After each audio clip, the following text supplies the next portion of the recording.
네, 러시아의 우크라이나 침공이 10개월째로 접어들고 있는 가운데 젤렌스키 대통령이 주요국 정상들과 연쇄 대화에 나서면서 그 배경에 관심이 모아지고 있습니다. 한편 시진핑 중국 국가주석이 사우디아라비아 순방을 마치고 귀국했습니다. 미국과 중동이 소원해진 틈을 중국이 파고들었다는 평가도 나오고 있는데요. 국제 이슈를 짚어보는 국경 없는 저녁, 임상훈 인문결 연구소장과 함께 자세한 내용 짚어보겠습니다. 안녕하세요. 안녕하십니까? 네.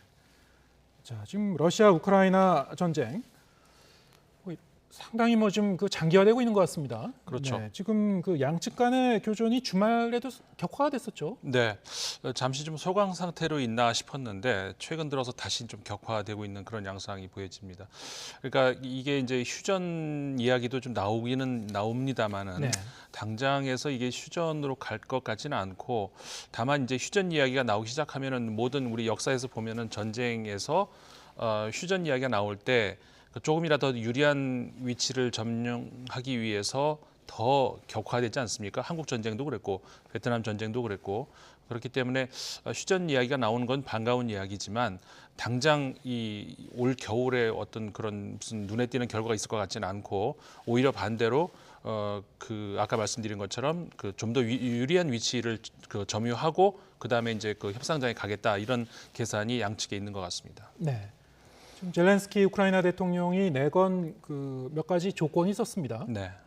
종전 협상론과 관련해서 점령지들 뭐 다 내놓으라 등등 뭐 여러 가지 조건이 있습니다만 그 러시아 측이 좀 받아들이기 좀 어려운 조건 같아요. 그렇죠. 사실상 그 젤렌스키 대통령이 원하는 것은 2014년에 뺏겼던 그 크림반도까지 내놓으라는 거거든요. 예. 푸틴 대통령 입장에서는 이건 받아들이기가 정말 어려운.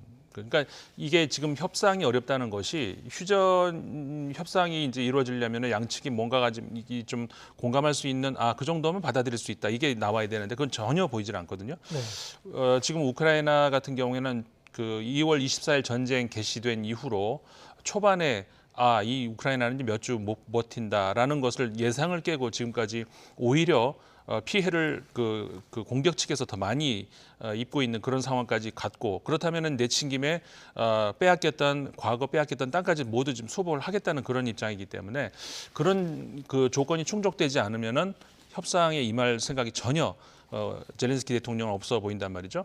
근데 반면에 그 푸틴 대통령 같은 경우에는 그것을 받아들인다는 거는 그 러시아 입장에서 완전히 항복 선언이라는 것이죠.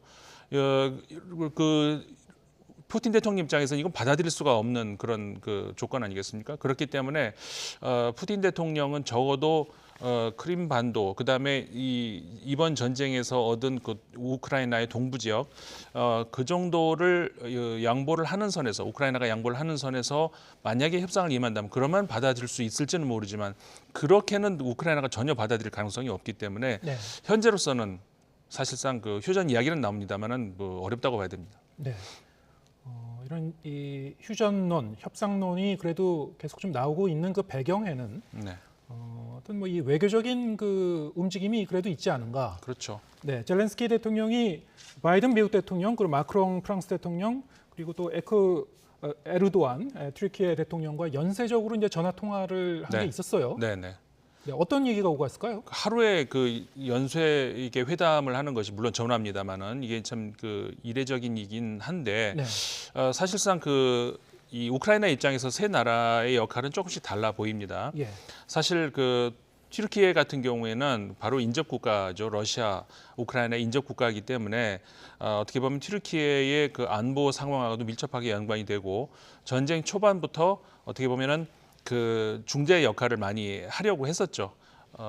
에르도안 대통령이 그런 입장에서 이제 다시 이제 중재할 수 있는 어떤 그런 여지 이런 것들을 이제 그 확인을 하려고 하는 그런 중이고 특히 그 곡물 위기 우리 기억하지 않습니까? 2월 14일 전쟁 개시된 이후로 전 세계가 이제 곡물 위기를 겪는 그런 상황이었는데 물론 우크라이나가 이제 밀과 옥수수 이런 것들을 수출을 많이 하는 나라인데 이런 것들이 통로가 막히다 보니까 이제 이런 것들이 그 무기화되는 이런 상황에서 에르도안 대통령이 어떤 그런 역할을 중간에서 해줄 수 있을까 이제 그런 역할을 할 수가 있는 것이고 네, 그다음에 이제 그 바이든 미국 대통령 같은 경우에는 뭐 가장 지금까지 우크라이나에 무기 지원을 많이 해주는 국가이기 때문에 어떻게 하면은 그 효과적인 어떤 방어 시스템을 계속해서 지원을 받을 수 있을지 그런 것과 관련 그러니까는 방공 시스템 구축을 어떻게 할 수 있는 이 논의를 아마 했던 것으로 보여지고요. 그다음에 프랑스의 마크롱 대통령 같은 경우에는 좀 또 다릅니다. 이 사실 마크롱 대통령은 최근까지 우크라이나 국민들이 굉장히 싫어하는 대통령 중에 하나였어요. 왜 그러냐면은 마크롱 대통령이 주로 이제 이야기하는 것은 소위 우리가 이제 한마디로 요약하면 협상론자다 뭐 이렇게 하는데 뭐냐면은 푸틴 러시아 대통령을 너무 궁지에 몰면은 어디 빠져나갈 전쟁을 끝낼 수 있는 어떤 여지를 너무 뺏어버린다. 예. 어느 정도는 뒤로 후퇴할 수 있는 여지를 남겨줘야 그래야 이제 협상이 가능하다 이런 이야기를 하면서 아니 전범자를 그렇게 이제 이야기하는 게 어딨냐 뭐 이렇게 우크라이나 입장에서는 굉장히 좀 격앙된 반응을 보이기도 했었거든요. 근데 사실상 냉정하게 생각하면은 마크롱 프랑스 대통령의 발언이 사실상 정답에 좀 가까울 수 있습니다. 그렇기 때문에 지금까지는 우크라이나의 입장에서는 젤렌스키 대통령 입장에서는 거의 이제 마크롱 대통령의 이야기는 귀담아 듣지 않았었죠. 그런데 같은 날 마크롱 대통령과도 1시간 넘게 통화를 했다는 것은 아무래도 젤렌스키 대통령이 좀 더 과거보다는 지금 현재 당장으로서는 어렵지만 그래도 협상론에 대한 어떤 재고, 고심을 하고 있는 것은 확실하다. 그렇게 이제 해석을 할 수가 있는 것이죠. 네. 그런데 다음 주에 이제 우크라이나 사태를 해결할 수 있는 중요한 결과들이 있을 것이다. 좀 예고한 부분이 있었습니다. 이건 어떤 내용입니까? 사실 그 내용은 제가 아까 이제 말씀드린 것처럼 이 세 명의 대통령하고 대화를 했죠. 이제 거기에 대한 어떤 결과가 나올 수 있을 것이다라는 어떤 그런 이야기인데 네. 협상과 관련해서 어떤 큰 결과가 나올 수 있을 것 같지는 않고요. 예. 다만 이제 포괄적인 어떤 전반적인 그런 차원에서 우크라이나 왜냐하면 지금 겨울 동기로 들어가면서 이 보병 간의 충돌은 좀 줄어드는 그런 상황이거든요.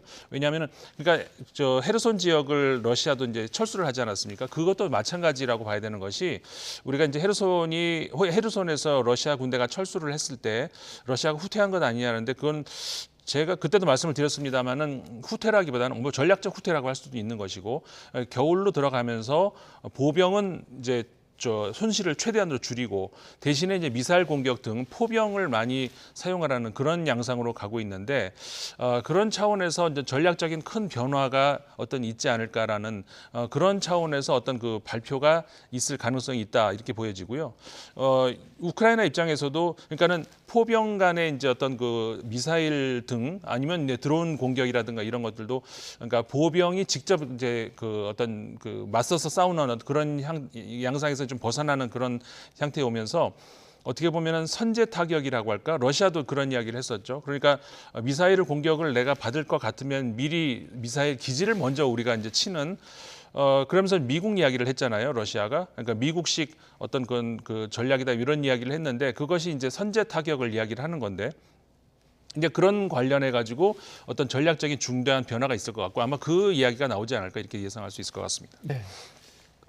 근데 이런 상황에서 지금 러시아의 이 셈법은 무엇인지 푸틴 대통령도 그렇고 푸틴 최측근도 또 이런 어떤 이 심적인 압박이랄까요? 상대방에 대한 그런 강한 그런 발언을 계속하고 있는데 네. 신무기 생산을 늘리고 있다 이런 얘기한 부분이 있었죠. 그렇죠. 신무기라는 게 어떤 걸까요? 방어 체계를 좀 더 확실하게 하겠다는 그런 쪽으로 이제 이야기를 하는 건데, 예. 그러니까는 핵 이야기도 자꾸 요즘 나오지 않습니까? 근데 결국은 아까 말씀드린 보병 간의 싸움 그런 것들이 아니고 이 우크라이나 후방으로 그러니까는 민간인에게 직접 타격을 하지 않은 선에서 겨울에 민간인들에게 타격을 할 수 있는 어떤 미사일 공격을 할 수 있는 그쪽으로 갈 수 있는 그런 무기를 염두에 두고 그런 이야기를 하는 것 같습니다. 예. 러시아 입장에서도 그런 것이고 우크라이나 입장에서도 역시 마찬가지로 최근 들어서 러시아 본토까지 공격을 하고 있는 그런 것들이 결국은 러시아의 핵 무기가 있을 것 같은 그런 의심이 되는 많은 그런 기지, 그다음에 미사일 공격을 할 수 있을 것 같은 그런 기지들을 중심으로 해가지고 지금 드론 공격을 하고 있거든요. 예. 그러니까 그런 의미에서의 그 신무기를 얘기를 하는 것이죠. 예, 알겠습니다. 시진핑 중국 국가주석의 이 사우디아라비아 방문 얘기를 네. 좀 해보겠습니다. 3박 4일 동안 중동 17개국 정상과 회담을 했어요. 상당히 네. 바쁘게 움직였군요. 그렇죠.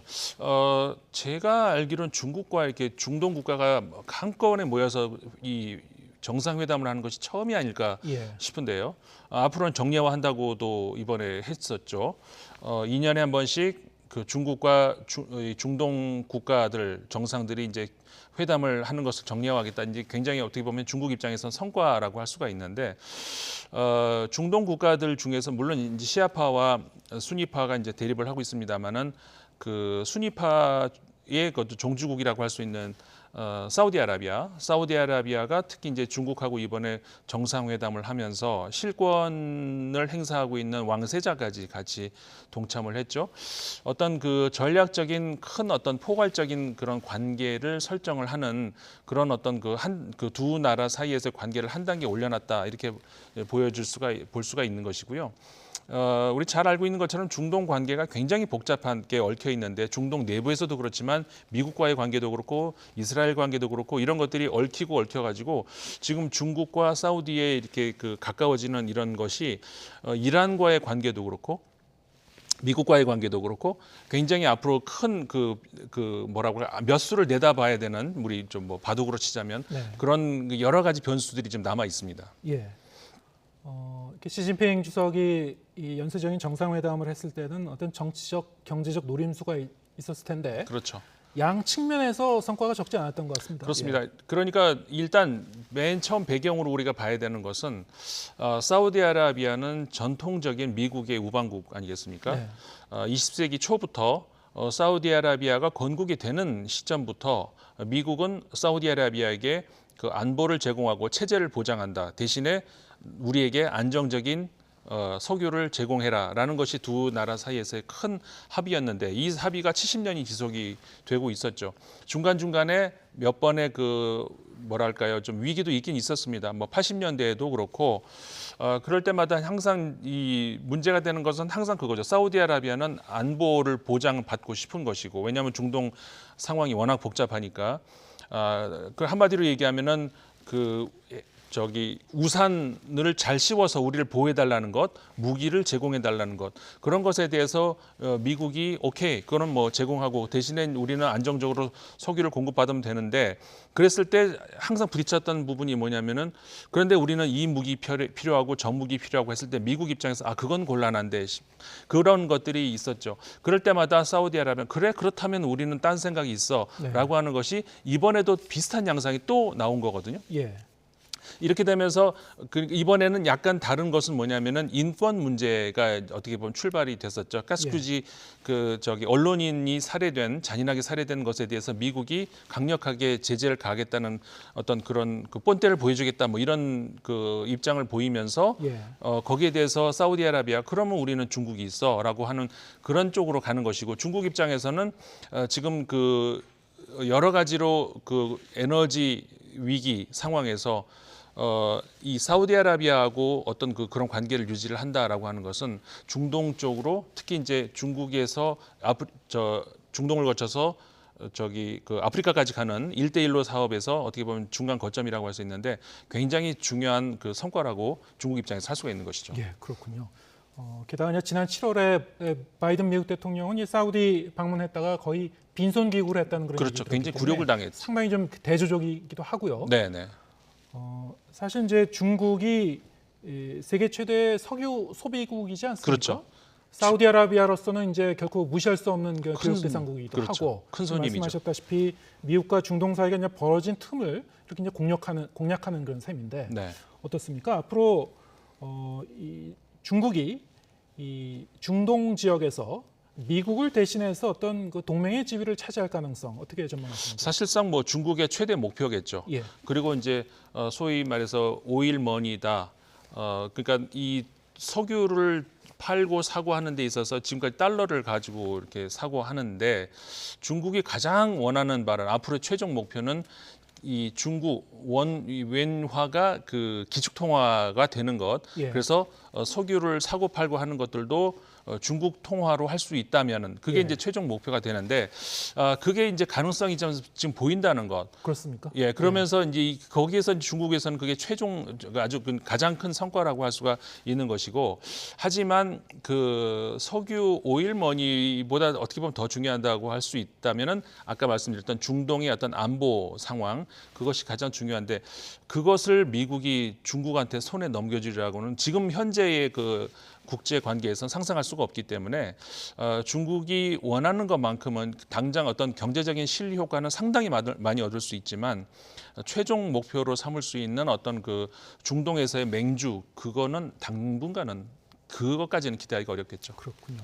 이번에 이제 시 주석이 앞으로는 석유와 가스를 위안화로 구매하고 싶다 이런 뜻을 밝혔다고 하는데, 네, 사우디아라비아가 이것을 선뜻 지금 당장 받아들이지는 않더라도 그렇죠. 앞으로 이제 그 부분은 좀 변할 가능성은 있다. 여러 그렇죠. 가지 어떻게- 가능성을 열어두고 봐야 되겠네요. 맞습니다. 사우디아라비아 입장에서는 지금 외교 싸움을 하고 있는 건데, 전통적인 미국의 그 친미 국가에서 미국이 서운하게 하면은 그건 우린 중국이 있다라고 하는 예. 중간에서의 어떤 외교 게임을 하고 있다, 이렇게 봐야 될 것 같습니다. 예, 알겠습니다. 임상훈 인문결 연구소장과 함께했습니다. 고맙습니다. 고맙습니다.